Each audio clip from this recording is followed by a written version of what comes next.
Welcome to How to Retire on Time, a show that answers your questions about all things retirement, including income, taxes, Social Security, healthcare, and more. This show is an extension of the book How to Retire on Time, which you can grab today on Amazon or by going to www.howtoretireontime.com. My name is Mike Decker. I'm the author of the book How to Retire on Time, but I'm also a licensed financial advisor, insurance agent, and tax professional, which means when it comes to discussing financial topics, we can cover it all. Now, that said, please remember this is just a show.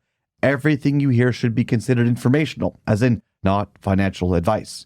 If you want personalized financial advice, then request your wealth analysis today from my team by going to www.yourwealthanalysis.com. With me in the studio today is David Franson. David, thanks for being here. Yes, glad to be here. David's job is going to be reading your questions, and I'm going to do my best to answer them. You can submit your questions in by either texting them to 913-363-1234. That's 913-363-1234. Or you can email them to heymike@howtoretireontime.com. Let's begin. Hey, Mike, should target date funds be a part of my portfolio? Well, that's a great question. Yeah, I appreciate the question because for all those who don't know what a target date fund is, the idea, and there's a lot of variation here, is that instead of trying to put together a carefully crafted portfolio, you can just kind of buy one mutual fund or one ETF or whatever. Typically, it's a mutual fund. Yeah. And the fund is going to manage your portfolio as you approach retirement. So basically, the closer you get to retirement, the less risk you're taking. So if it's a target date fund, and let's say it's 30 years from now, you might be very heavy in equities or stocks, which have more growth potential, traditionally speaking. Makes sense. And then as you get older, let's say you're now 20 years away or 10 years away, they're slowly shifting more towards bonds or bond funds within this target date fund. And it's just kind of a simple way to invest towards retirement. Okay. And simple is wonderful. Yeah. But oversimplified can be a problem. And so in my mind, it's kind of like a nice benchmark or a nice cliche, but you've got to ask yourself, is this right for you and your specific situation? So for example, if you plan to retire and you're going to live off of Social Security and a pension, a target date fund might not make any sense in the world. If you have legacy intentions, all of your assets in a target date fund might not make all the sense in the world. Now you might ask, well, why is that? The target date fund's intended to kind of bridge the gap towards when you retire, and then you kind of have this conservative portfolio that you're then maintaining for your income. Well, what if you don't need all of your assets to generate income? What if half your assets are really intended to generate income and the rest was for legacy, for the kids or grandkids or whatever it might be? I see where you're going here. Yeah, the lifestyle and legacy goals. So oversimplified funds or plans or strategies can create inefficiencies. Okay. And so once you reach the target date, do you continue to hold the fund, or what does the fund do? Is it all bonds at that point, or do we know? I don't really want to answer the question because I'm going to say it's always this way, and then they might change, or there might be a new target date fund. So just ask that question. That's one of the research questions you could ask, like AI, like ChatGPT. What happens for this specific fund? And it should accurately kind of define something. So it's not really a strategy. It's defining what's written in the prospectus. Oh, right. So, ChatGPT can be a wonderful thing in that sense for research. But here's my take on it, though. The target date fund typically operates around something called the rule of 100. The rule of 100 is this old school methodology that says basically your age is the percentage of assets that you should have in bond funds. Okay. So if you're 50 years old, maybe 50% of your assets should be in bond funds. Right? If you're 40 years old, maybe 40% of your assets are in bond funds. If you're 70 years old, 70% of your assets should be in bond funds. Now, this methodology gives me heartburn. And the reason why is because it kind of ignores specific suitability or specific risk tolerance. It kind of ignores this, well, what's the market sentiment? Are we headed into a flat market cycle? Do we believe the markets are going to go up? Are we in a situation to where interest rates are high and they're expected to go down? Bond funds might make sense. But from 2008 or so until 2020, interest rates were historically low.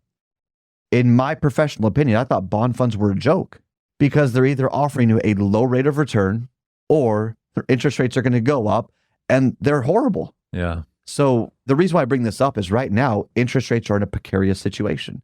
Inflation's not under control. It's been managed, but interest rates could go up. What if inflation gets out of hand?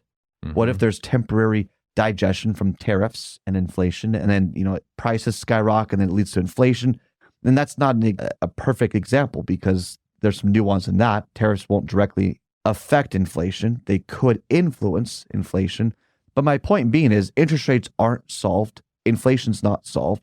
And if you have a bunch of bond funds in a target date fund and inflation gets out of control, and so inflation then skyrockets, your target date funds, the quote unquote lower risk, still could lose a lot of money. And then you've got, if the inverse happens, if interest rates drop, maybe you make a lot of money, but there's risk associated with it.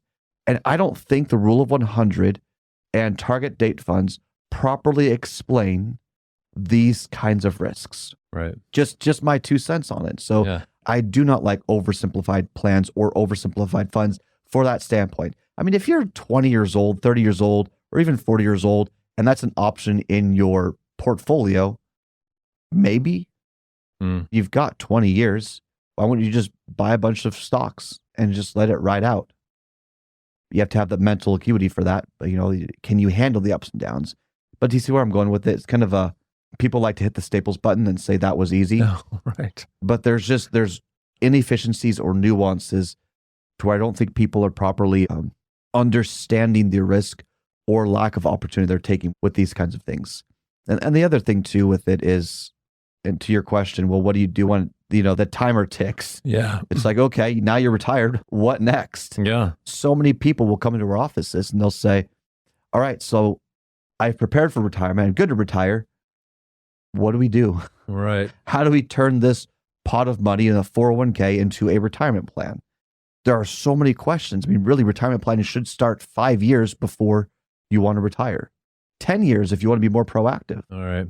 There is no autopilot with this, in my opinion. It should be more deliberate. It should be more intentional. It's like you don't just randomly run for a while and then competitively run a half marathon or a marathon. There's training exercises. There's things to better prepare for it so it's a more enjoyable experience. You don't just cook. You learn how to cook if you want to eat well. Everything in life, you don't just change the oil in your car. You probably ought to learn how the car works a little bit before. Everything in life, you don't just turn off your brain and suspend critical thought and just assume that things work out. There's a reason for lots of things, and that's an aspect of life, including finance. Yeah, there was a great television show that I was watching on Apple TV Plus. Not a plug for Apple TV. Wait, what show was it? This is a show called Pachinko. Oh, yeah. And these two older adults are talking. And one says to the other, "We're told to live a long life, but no one ever told us how to pay for it." And I just thought that was so profound when he said it. And I thought, oh my goodness, yes. We don't know. So we don't know what we don't know, right? So that's why we might want to bring in someone who can sort of show us the way. Yeah, we did a fun experiment here that's going out in our newsletter next Tuesday. We just asked ChatGPT to create a retirement plan. That was it. We just said, I've got $1 million in my 401k. It's all pre-tax. Okay. Create a retirement plan that's tax efficient, but the main objective is max income. Yeah. And what was really interesting is it wasn't max income. It was overly ambiguous. And it kind of hid behind, well, you can have some income, but let's not have you pay a lot of taxes. And the result was they were getting roughly $20,000 less for the first 7 years of their life. Each year, $20,000 less than they could have enjoyed for this very basic retirement plan because of oversimplified advice and not knowing the right prompts to ask, the right risks to avoid, and so on. I love Mark Twain's quote where he says, "It's not what you don't know that hurts you, it's what you know that isn't so." Okay. Almost without fail, when I ask people, what do you expect a portfolio should return? They get wild answers of wildly underneath, wildly lowering the expectation, or wildly overestimating their abilities to invest in the market because investors have short-term memory. And then they say all these parroted lines because they're just quoting some marketing material from some other company that has conflicts of interest, that they're selling one particular product, so they don't want you to buy the other product. And they just grossly over or underestimate the ability of various things. And it's so interesting that we're so fixated on wanting to be right and wanting to sound smart that we forget to do the research, or that we're skewing our research and we're distorting our ability to make a proper or healthy assessment of the tools that are associated with us, or they're associated with our plan, or what could be a part of our plan, or a part of our portfolio. And these distortions, which are getting more and more polarizing, in my opinion, are just hurting people and their ability to create a balanced, holistic, and comprehensive plan. The reality is there's no such thing as a perfect investment product or strategy. So that's why you have multiple mini portfolios within your overall portfolio. You manage multiple strategies so that you're ready for if the markets go up or if they go down. That you balance the tax minimization. So if taxes go up or down, you're kind of able to navigate the nuance or the unpredictability of what the future might have in store. That you maintain the flexibility of income so that if inflation gets out of hand, you can make income adjustments. That you haven't locked everything into a single income stream and now you're stuck on living on fixed income for life, because that's claustrophobic. It's rigid. It's overly structured. And so we need to be able to have that balance. We need to have that flexibility in the plan, and we've got to be able to grow the assets. There's no way to take out risk. When people say a riskless retirement, they're talking about no market risk. They're not talking about inflation risk or tax risk or legislative risk or health risk or all these other risks that play a factor. So we need to make sure we're defining the terms. And anyway, I'm kind of, what was the original question? Yeah. I mean, this has been a long journey, but it's been a productive journey, I think. Yeah. Should target dates be a part of my portfolio? Yeah. So my final answer is it's a great fund to use as you prepare to retirement if you want to hit the easy button for a little bit. But at some point, people, I think, should get off the easy train and start paying more attention to the details, because it's the efficiencies and the strategies that are going to help people get more out of their hard-earned money. And autopilot in retirement, I think, is a dangerous thing. That's all the time we've got for the show today. If you enjoyed the show, consider subscribing to it wherever you get your podcasts. Just search for How to Retire on Time. Discover if your portfolio is built to weather flat market cycles, or if you're missing tax minimization opportunities that you may not even know exist. Explore strategies that may be able to help you lower your overall risk while potentially increasing your overall growth and lifestyle flexibility.